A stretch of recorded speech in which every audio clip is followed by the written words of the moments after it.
Ito ang masarap na si Charon baboy. Ganito pala ang sikreto niya. Hindi na ako nagpakulo ng tubig. Dinaretso ko na siyang pinirito. At ayan, ang finished product natin. Tikman natin ang malutong na si Charon na may laman. Ang sarap, malutong. Tapos, with matching sausawan na may pipino. Si Charon Babi. Ayan po, naghanda ako ng isang kilot kalahati na balat na may konting laman at nilagyan ko ng isang kutsaritang asin at pampalasa na magic sarap. Para manyaman yan eh. Ayan, kaibat po, hinalo-halo ko sa aking gamat. Ayan, nagpainit na ako ng mantika sa kawali. At ngayon, ilalagay na natin ang ating na-drain na chicharong balat na may laman.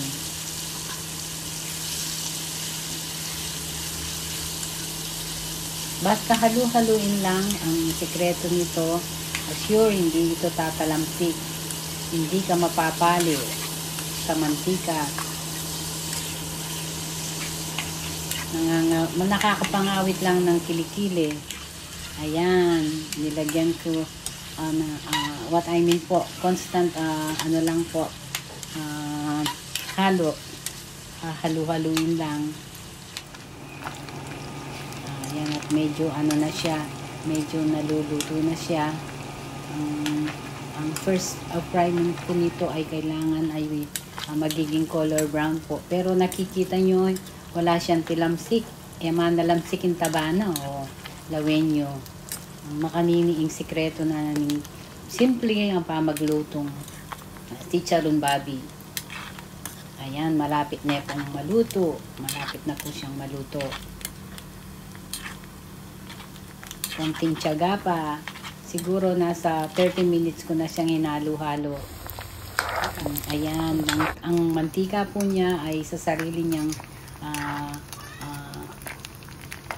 galing sa sarili niyang taba ko, sa taba ng baboy nang galing. At ayan po, ide-drain ko muna siya ng first luto, ang unang luto. Ileleke pa mo kanini at parimlan, syempre, bang kanita, keng second batch. Yung second batch nating pagluluto ay palamigin muna.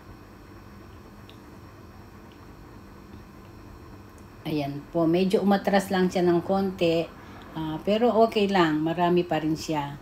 Ayan po, sa the same pan po, kung saan ko niluto kanina ng first luto, ayan po, ibabalik ko siya. Ayan, luto yan pa si Bayon eh, bang kanita lutong niya.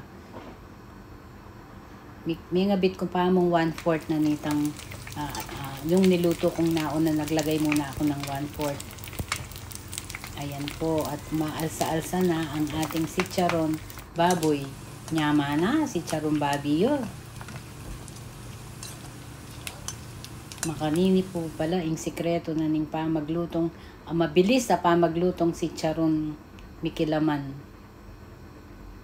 At ayan po, pwede na ito, malutong na siya, itatabi muna at palalamigin.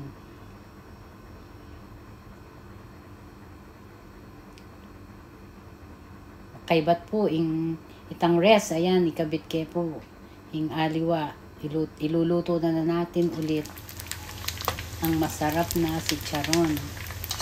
Si Charon baboy na may laman. Napakasimpleng luto. Wala man tilansik ang kawali. Hindi man po ako napalo. Ayan po, walang paso sa kamay. Hindi kamukha ng ibang pag nagpiprito ako ng baboy. Talagang tumulok-sulok-su ka. Lulundag ka king tatakot kang mapali. Ayan po, tapos na po ang ating si Charon baboy na may laman. Tikman natin, malutong. Napakalutong, napakasarap. Sana po ay nag-enjoy kayo sa susunod na vlog natin. Bye-bye. God bless po sa lahat. Manyaman, lutong Kapampangan.